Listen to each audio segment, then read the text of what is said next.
श्रद्धा kitchen channel को स्वागत जनाऊँ। मुझे छचिंद्रार बरा रेसिपी आपको देखी। आपण मैंने छचिंद्रा बहुत करके खाई बहुत रेसिपी छचिंद्रा भजा छचिंद्रा माने मसला दे भजा किंतु ये छचिंद्रा को मु करी बरा बेसन देकी आप चाहिए आदि चाउल गुंड भी देपारे। मु बेसन दे कर छचिंद्रा मु दीटा नहीं मैंने छोट छोट दीटा नहीं पूरा छोट छोट पीस कर काटिकी रखी ताप बेसन 4 चामच नहीं आ गोटे आलू को चॉप करके काटिकी रखी आ लंका पाउडर हल्दी पाउडर लुण आमर जो भजा जीरा गुंड आ गरम मसला पाउडर। प्रथम आम कौन करवा जो काटिकी रखिदा छचिंद्रा से आलू को धोईकी रखी पकईदे सब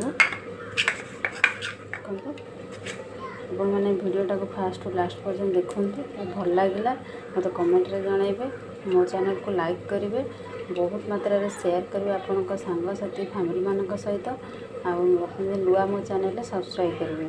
आप निश्चय घरे बनातु बढ़िया टेस्ट लगे आप गरम गरम खायापी। तापर आम बेसन 4 चामच रखी ऐड करदे।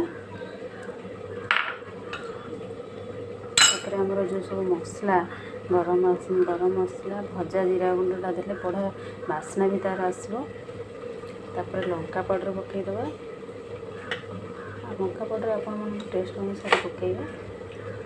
तापर हल्दी पाउडर पकईदे कलर आसापी। तापर आम स्वाद अनुसार लुण पकईकी भलसे मिक्स करदे।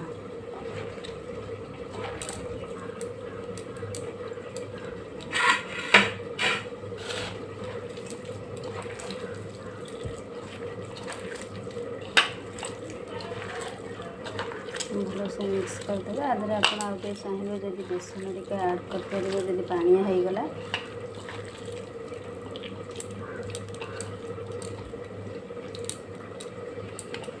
गैस रे गोटे तावा बसई कि ऑयल दबा तावाटा आमर गरम हो गला। आम से जो छचिंद्रा गोड़े की सब रखी थे आम भल से बरा साइज करके तावारे देदेबा। जब छचिंद्रा न खाते से भी जानीपर यहाँ छचिंद्रा बरा हो बहुत टेस्ट लगे। एमती छोट छोट साइज करके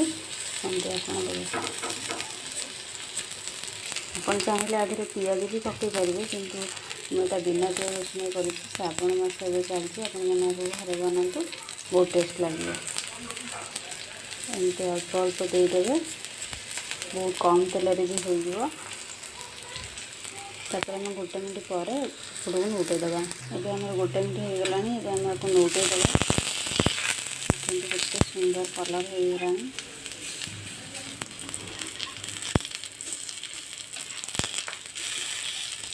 गैस फ्लेम को पूरा मीडियम रखिए कारण छचिंद्रा टिके टाइम लगे जलियापी।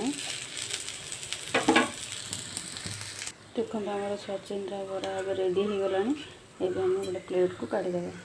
देखो आम गोटे प्लेट को काढ़ीदेली आपण मैंने देखो केते सुंदर देखा आपण मैंने निश्चय घरे बनातु केमती लगे मत कमेंट रे जनइबे। देखो केते सुंदर देखा आपण मैंने निश्चय घरे बनातु केमती लगे मत कमेंट रे जनइबे। मो चैनल को लाइक करेंगे बहुत मात्रा रे शेयर करेंगे। आप जब मो चैनल नुआ सब्सक्राइब करेंगे। रही जय जगन्नाथ।